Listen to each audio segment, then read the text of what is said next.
आज माननीय सदन में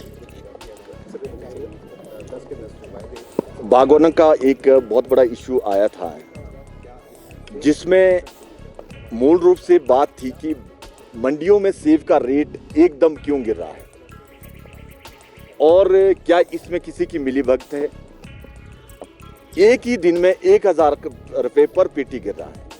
उस पर हमने सरकार से, जो कांग्रेस की सरकार हिमाचल प्रदेश में है, उनसे कहा कि आपने वायदा किया था बागवानों से अपनी 10 गारंटी में कि सेब का रेट बागवान तय करेंगे, पर यहाँ तो सब कुछ उल्टा हो रहा है।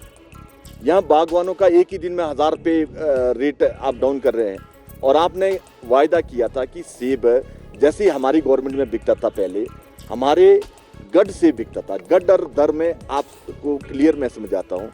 गड का मतलब है एक्स्ट्रा स्मॉल से लेकर एक्स्ट्रा लार्ज तक, small, medium, large, extra large तक एक ही रेट में। हाँ, ये एक ही रेट में बिकता था। अब ये बेच रहे हैं, ये दर के हिसाब से बेचते हैं। लार्ज का अलग, मीडियम का अलग, स्मॉल का अलग। और हिंदुस्तान की किसी मंडी में नहीं बिकता दर के हिसाब से। हिंदुस्तान की सब मंडियों में गड के हिसाब से बिक रहा है। इसमें भी बहुत बड़ा एक बागवानों के साथ धोखा हो रहा है। और जो आपने कहा कि इंपोर्ट ड्यूटी के बारे में इन्होंने कहा, मैं आप सबके ध्यान में लाना चाहता हूँ। स्वर्गीय श्री अटल बिहारी वाजपेयी जी ने 50 से 75% ये इंपोर्ट ड्यूटी की थी। और जैसे ही कांग्रेस 2004 में हिंदुस्तान के अंदर आई, 2008 में आनंद शर्मा जी वाणिज्य मिनिस्टर थे, मैं लेटर भी उसका प्रोड्यूस कर सकता हूँ, उन्होंने इसको 75 से 50 किया।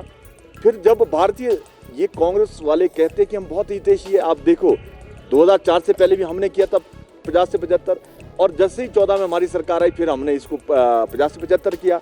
पर इंटरनेशनल में इसमें दिक्कत आई कि जो आपकी फॉरेन ट्रेड होती है, उसमें एक साइन आपने एग्रीमेंट किया है, वो सिर्फ एक कंट्री का नहीं होता है, वर्ल्ड लेवल में उसमें बहुत सारी कंट्रियों का इकट्ठा साइन होता है कि जो फ्रूट होंगे उसमें 50% से ऊपर इंपोर्ट ड्यूटी कोई देश नहीं लगाएगा। वो साइन अगर आनंद शर्मा जी ना करते तो हम इसमें बाध्य नहीं थे, और इस वजह से हम बाध्य हुए। जो आनंद शर्मा जी की गलती है वो बागवानों को भुगतनी पड़ रही है। और हमने आदरणीय श्री नरेंद्र मोदी जी से और देश की सरकार से, प्रदेश के भारतीय जनता पार्टी के विधायक दल मिलेंगे और ये सारी बातें उनको बताएंगे कि हमारे बागवानों को बहुत सारी दिक्कतें आ रही है।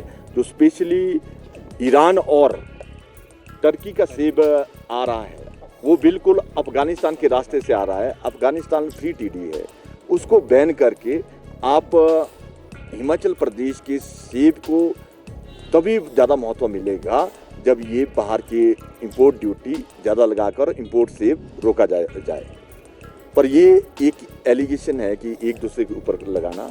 वास्तविकता ये है कि बागवान हिंदुस्तान की सबका स्वास्थ्य का ध्यान रख रहे हैं। सेब खाने से सब स्वस्थ हो रहे हैं, पर जो स्वस्थ हो रहे हैं, कांग्रेस जो सत्ता में बैठी है, पर स्वस्थ होने और सत्ता में आने पर बागवानों का बिल्कुल ध्यान नहीं कर रही, बागवानों का शोषण कर रही है, बागवानों को डरा धमका रही है। ये बहुत गलत बात है।